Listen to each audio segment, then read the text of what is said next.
Amerika menjadi negara nomor satu dengan alokasi anggaran untuk pertahanan yang hampir menyentuh angka 1 triliun pada 2024.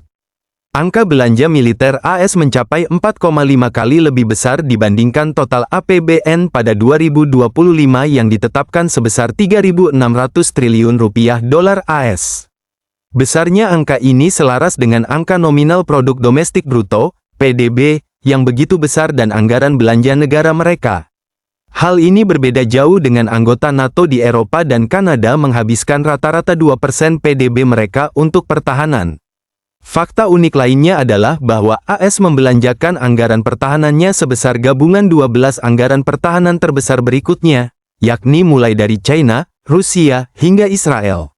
AS membelanjakan anggaran militernya lebih banyak dibandingkan negara lain. Pada 2023, belanja militer AS mencapai hampir 40% dari total belanja militer di seluruh dunia, menurut laporan Institut Penelitian Perdamaian Internasional Stockholm. Militer Amerika pada dasarnya telah mengubah seluruh dunia menjadi wilayah kekuasaan mereka sendiri. Tujuan mereka lengkap yaitu kemampuan untuk melawan segala jenis pertempuran, di lokasi manapun dan kapanpun.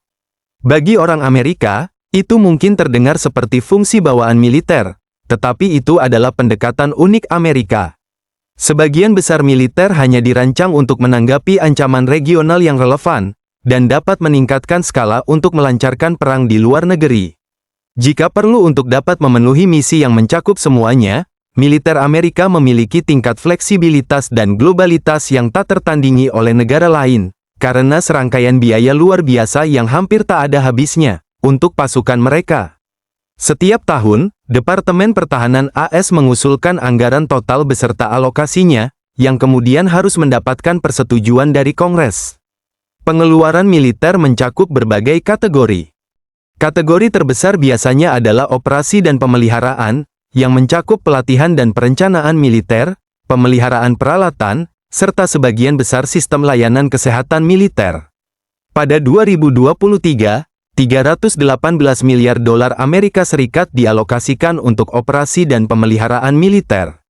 Kategori pengeluaran terbesar berikutnya adalah personel militer, yang mencakup gaji dan tunjangan pensiun bagi anggota militer.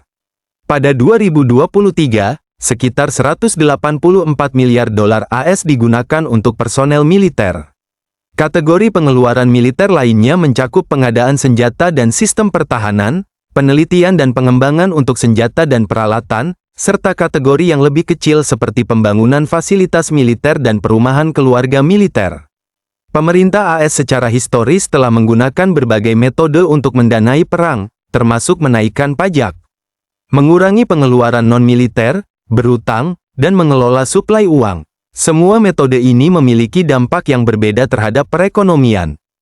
Sebagai contoh Perang Dunia II, sebagian besar dibiayai melalui utang, sedangkan Perang Korea dan Perang Vietnam didanai dengan menaikkan pajak dan melalui inflasi. Namun, satu kesamaan dari semua perang tersebut adalah meningkatnya tekanan terhadap inflasi. Kendati inflasi dapat membantu mengurangi beban utang, dampak keseluruhannya cenderung merugikan ekonomi, seperti menurunnya daya beli masyarakat dan berkurangnya daya saing internasional.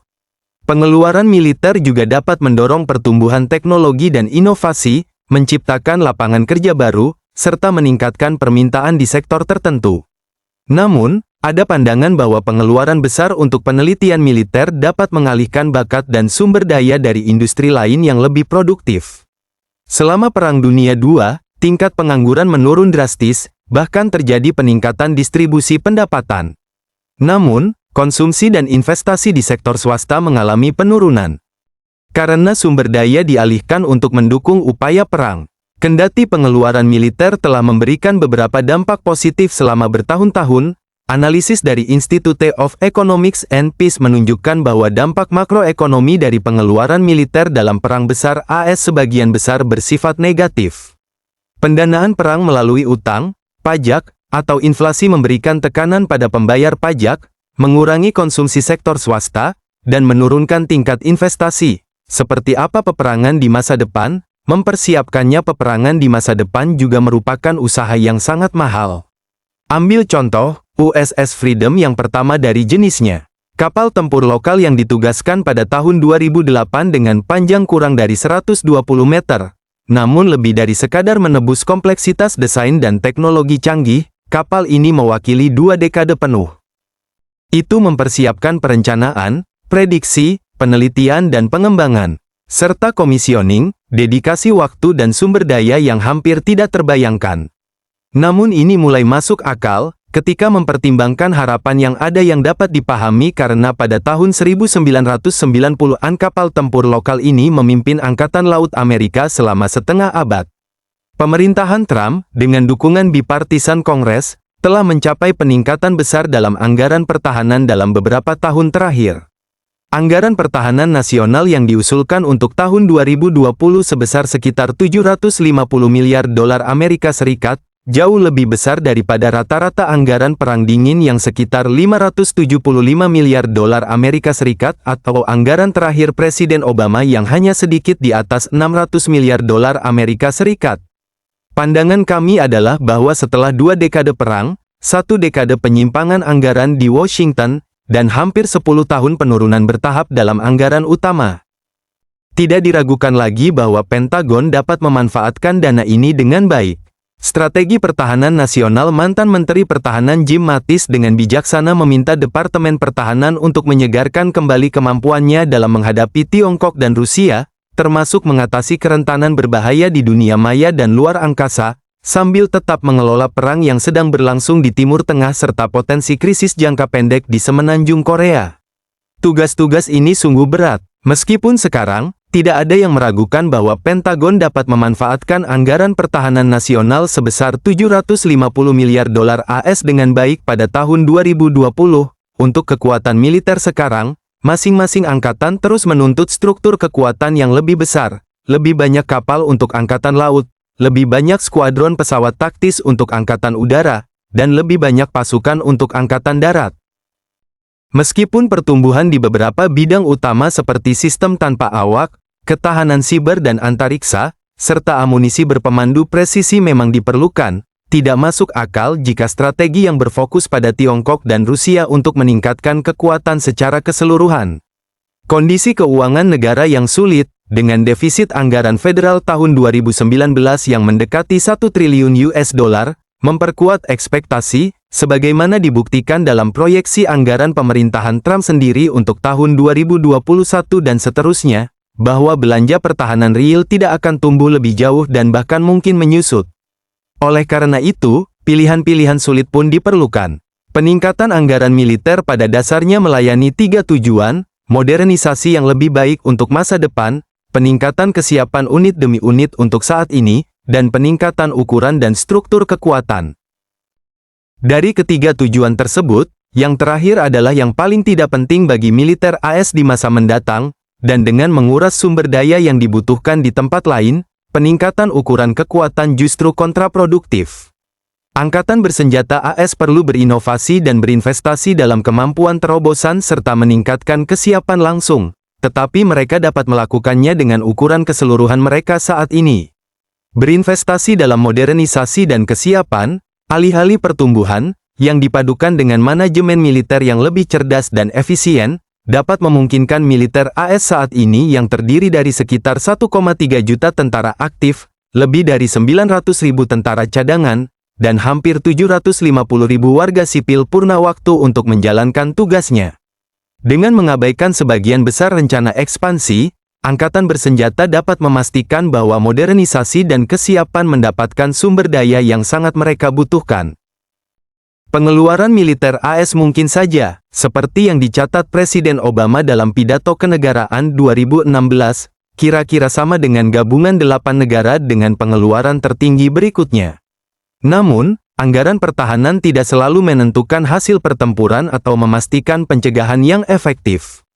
Rudal presisi Tiongkok, pertahanan udara canggih Rusia, kapal selam canggih, serangan siber, senjata anti-satelit, dan kemampuan lainnya, baik yang dioperasikan oleh Beijing dan Moskow atau dijual ke pihak lain, dapat menyebabkan efek asimetris dan tidak proporsional.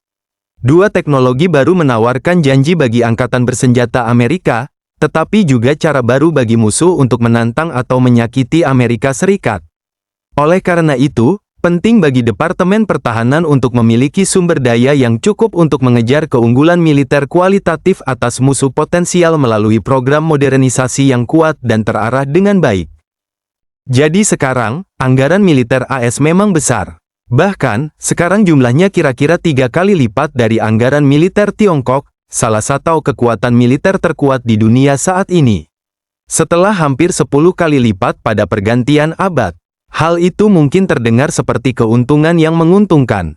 Namun, kenyataannya tidak demikian, terutama ketika tujuan strategis militer Amerika Serikat bukanlah untuk mengalahkan Tiongkok atau Rusia dalam pertempuran, melainkan untuk menghalangi Tiongkok dan Rusia sejak awal dengan mampu menggagalkan tujuan agresi apapun dan membebankan biaya yang tidak dapat diterima. Sebagai hasil dari upaya modernisasi dan reformasi militer abad ini, Tiongkok kini memiliki sistem persenjataan canggih, termasuk rudal balistik anti kapal DF-21 dan DF-26 dengan hulu ledak homing, opsi serangan presisi lainnya yang dapat digunakan melawan pangkalan Amerika dan sekutu di kawasan tersebut. Kapal selam senyap yang dapat mendekati kapal armada ke-7 AS tanpa terdeteksi, dan ancaman potensial terhadap sistem siber, antariksa, dan komunikasi Amerika yang sebelumnya telah memberi Amerika Serikat keunggulan asimetris yang tak tertandingi. Berbanding terbalik dengan negara seperti Latvia dan Lituania, kedua negara Baltik tersebut jika digabungkan hanya memiliki kekuatan militer sekitar 30.000. Orang mungkin bertanya mengapa Amerika Serikat harus menanggung begitu banyak beban untuk menghalangi Rusia dan Tiongkok?